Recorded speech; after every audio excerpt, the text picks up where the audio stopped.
Hey guys, what's up, Kardak here, and today I'm here with another Digimon deck profile. Today we'll be doing a deck profile on the blue Imperialdramon deck. So this is a very fast, aggressive deck that I really like playing. It's quite a lot of fun. And yeah, let's just get right into the deck profile. So for the Digitamons, we're running 1 Upamon and 4 Veemons. I know people like to run 4 Upamon and 1 Veemon instead, but for my own personal preference, I like 4 Veemon instead. Just because if you're going first and you have the Veemon, you're going to get the guaranteed draw. Whereas if you're Upamon, you kind of have to look at your opponent's field to see if you do get that draw.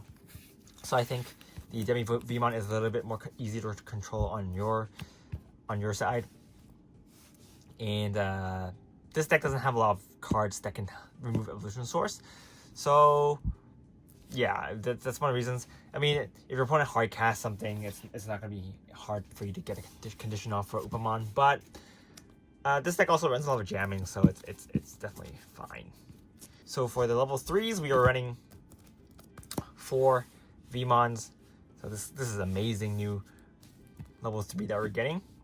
It's just Veemon with jamming, and you don't really get a lot of level 3s with jam right now. So he's very good for the current build, and he works excellent with the X Veemon. We'll talk a bit about that later. Next, we're running 4 Elecmons and 4 Gomamons, mainly just because these are 2 costs to play and it helps you with your rushing. Next, we are running 4 Gabumons. We're just running Gabumon because we get the extra draw on the play. And if you are at 0 memory and then your opponent has a tamer, you can just hard cast it. Next, let's move on to the level 4s. So as mentioned before, we are running 4 X Veemons, just mainly using it in conjunction with the Veemon. Running 4 Godimon. You mainly want to use this if your Digimon is still in the hatching area, just because it's a very cheap 1 cost to evolve, so it gives you lots of opportunity to use your memory for other stuff. Next, we're running 3 Frigimon. So 3 Frigimon is just here for you to have the extra jamming, and this is definitely a lot of times a attack target, so you can bait your opponent to attack these. And if your opponent leaves it alive, then you can potentially reactivate it with your Imperialdramon. So it's quite nice. You can also do some setup plays with this, and sometimes your opponent might not see it coming. It's quite nice. It's quite nice. It's a nice option to have. Next, we are also running 2 Grizzlymon. So running 2. If you want to run 4, you can. You can take out one of these Frigimons and a Godimon, or you can take a X Veemon if you want.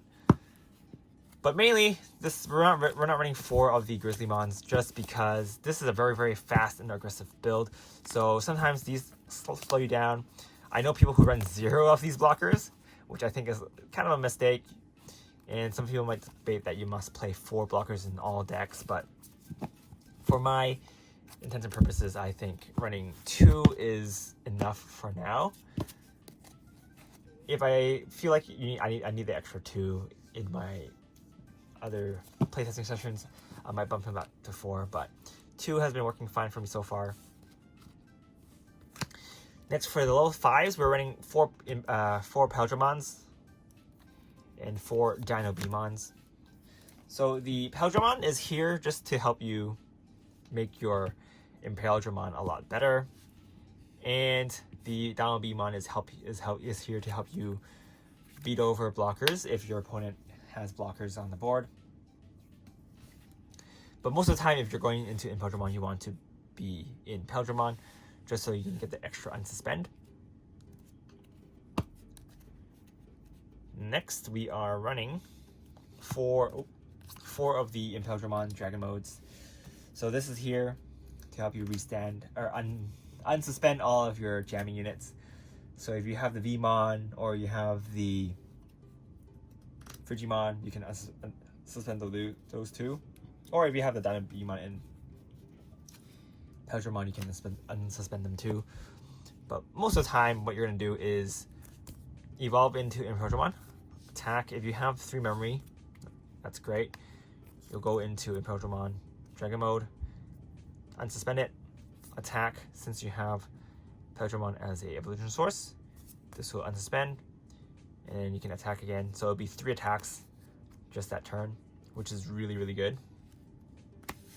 And I'm assuming that you're already baited some attacks, already some security attacks with your Veemon and rookies, so you can end the game pretty fast if you're playing your cards right, or you get pretty good draws.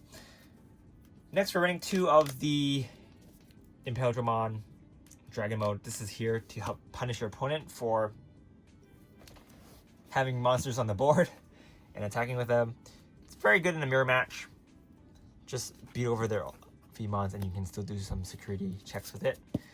And yeah, if you have this, I suggest attacking the security first,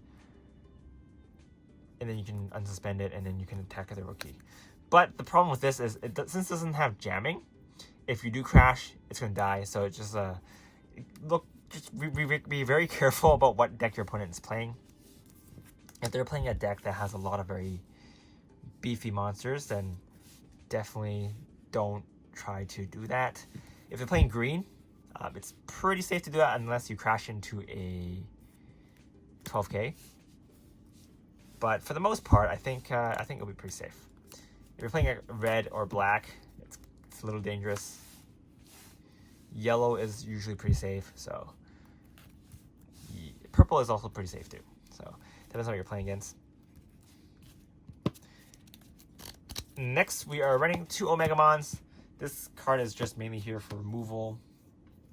If you do get the wrong evolution chain, for example, if you do go into Veemon and you evolve into Imperialdramon, the blue one, you won't get the extra restand anymore, or unsuspend anymore. So when you attack, he's not going to restand, he's not going to unsuspend. So what you're going to do now is just evolve into Omegamon, so you can get a delete, and you can bounce this back on your next turn if you attack with it, so that you can potentially get the right evolution source. So that's why Omegamon's here. It's, let's say 6 cost Digimon removal is just really strong, so kind of have to run these. You can run these if you can choose to cut these out if you're running a more budget build, but I think the extra option here is pretty good. So next we're running 2 of the Positron Laser option card. This, please keep in mind that you can only play this from your hand if you have a green Digimon on the board. So you need to have either Veemon or the green Imperialdramon.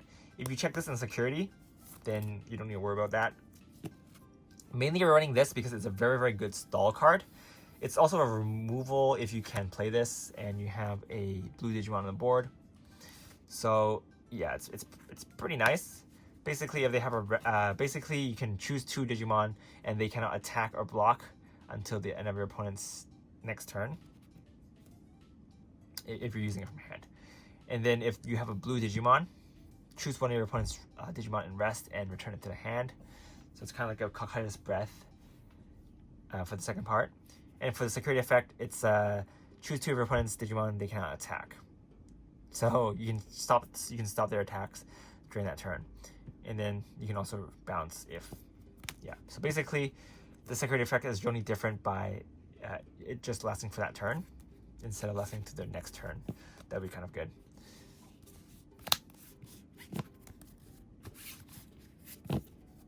All right, so last but not least, we are running 3 Davis.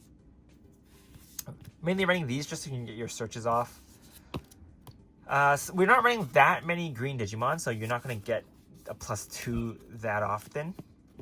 But usually you'll get you get the blue for sure, unless you're very unlucky and you get 3 Veemons or like something like this, and it's like, oh, that's rare. But for the most part, you're gonna have a blue Digimon just to add to your hand. And if you check this in security, it's very, very good because you'll be able to set up for your next turn, get some cards that you need, and potentially screw over your opponent because they attacked you, and then you have a rookie that you previously might not have had. But yeah, that's pretty much it for this deck. It's very, very fun. Lots of nice things you can do with it. A lot of times, there are times where you don't have your Veemon, and that might be kind of sad. But you can still try to attack with these and hope you crash into a rookie that has less than 3,000 power.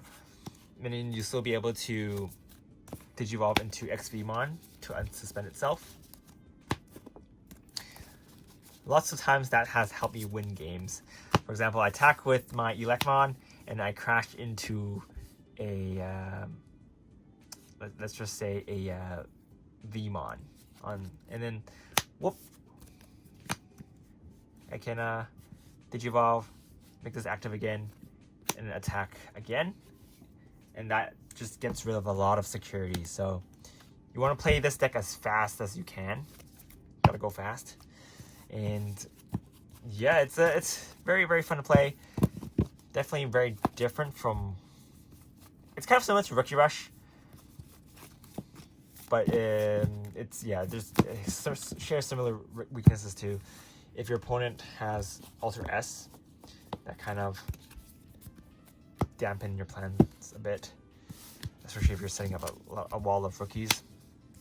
Anyway, that's pretty much it for this deck profile, guys. Hope you guys enjoyed it. Let me know if you guys want to see anything else. I should be showing some other stuff soon, but I'm not really sure what I should build yet.